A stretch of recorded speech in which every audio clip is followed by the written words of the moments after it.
When it comes to my style of cooking, I try to use high-end techniques on a little bit more comfortable and approachable food. I really enjoyed working with the Pillsbury biscuit dough because it was a great product that was extremely versatile, and I was able to utilize it in ways that I hadn't previously done before. For this rendition of a mushroom tart, I rolled out the biscuit dough super flat and lined it into a cast iron pan and baked it with roasted cremini and hanshamaji mushrooms, caramelized onions, and then topped it with creamy burrata cheese, a sweet onion vinaigrette, and wild arugula, drizzled with a little classic black truffle oil. This is a great option for takeout because you can have all the items in the dish separate, and the guest can assemble it at home really easily.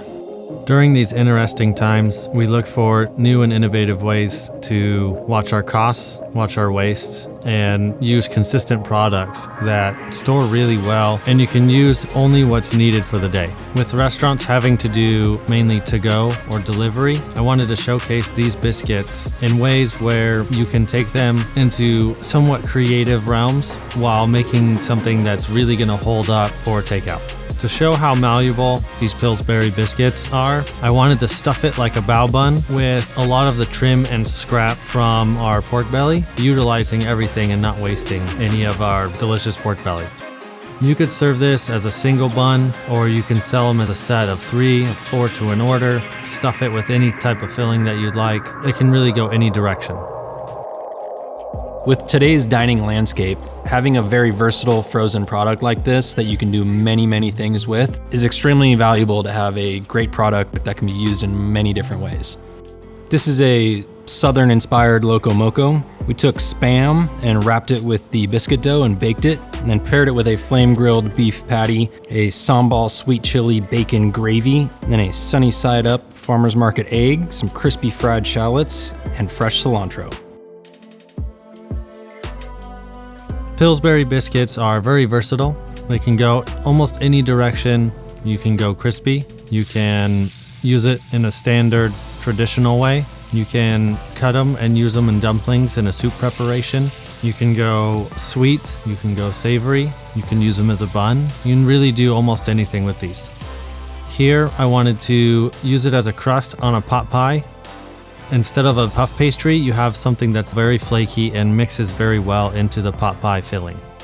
It absorbs some of the filling while remaining quite crispy on top. This is my version of a traditional chicken pot pie. The biscuit dough is so versatile that you can do so many things with it. As seen here, by rolling it out, you can make any sort of empanada, samosa, or tart.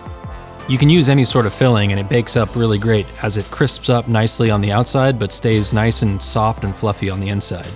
This is my take on a curried potato samosa. I simmered potatoes until tender, then mixed them with curry spices, paneer cheese, fresh English peas, and spices. I stuffed it inside of the biscuit dough rolled out thin, baked it until crispy with turmeric butter on top, and served it with a sweet onion tamarind chutney. We used the biscuit as a traditional bun and took it into a Japanese execution, making a pork katsu sandwich. On the bottom, we have a little bit of butter with pickled mustard seeds, cabbage dressed with katsu sauce, pork belly fried with panko, and then a little bit more katsu sauce on the top. The biscuit bun is going to hold up very well to the crispiness of the pork katsu, providing a different texture than the very crunchy panko. Having a pre-portioned frozen product is both cost and labor efficient and can streamline your production. Few things are better than a really great BLT, so I took the biscuit dough, rubbed it with a little extra virgin olive oil, topped it with some smoked sea salt, and baked it straight up. I split it open, hit it with some chipotle aioli, some fresh avocado, heirloom tomatoes, Nuski's bacon, and crispy lettuce. The fluffy biscuit really paired well with all these great local ingredients. This is our Asian flavored version of the traditional American chicken and dumpling soup using the Pillsbury biscuits as the dumplings. Once cooked, these biscuits actually are still quite fluffy because of the yeast in the dough.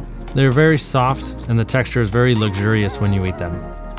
I wanted to see how the flaky texture and buttery flavor of the biscuit dough would work with many different styles of cooking that normally aren't associated with biscuits. So I rolled it out super thin, cooked it in a pan so it got all bubbly and crispy, And then I topped it with cumin-scented lamb that was cooked with scallions, garlic, and a ton of cumin. And then topped it with a mint salsa verde, cucumber yogurt, pickled red onions, and fresh scallions. It's a California take on a Mediterranean classic. Last, we wanted to make a dessert.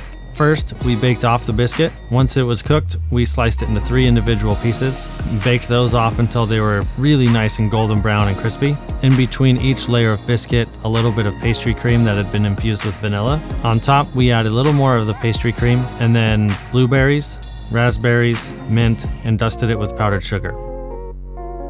It's interesting to take a traditional American ingredient like these Pillsbury biscuits and adapt them to any type of preparation or menu that you can.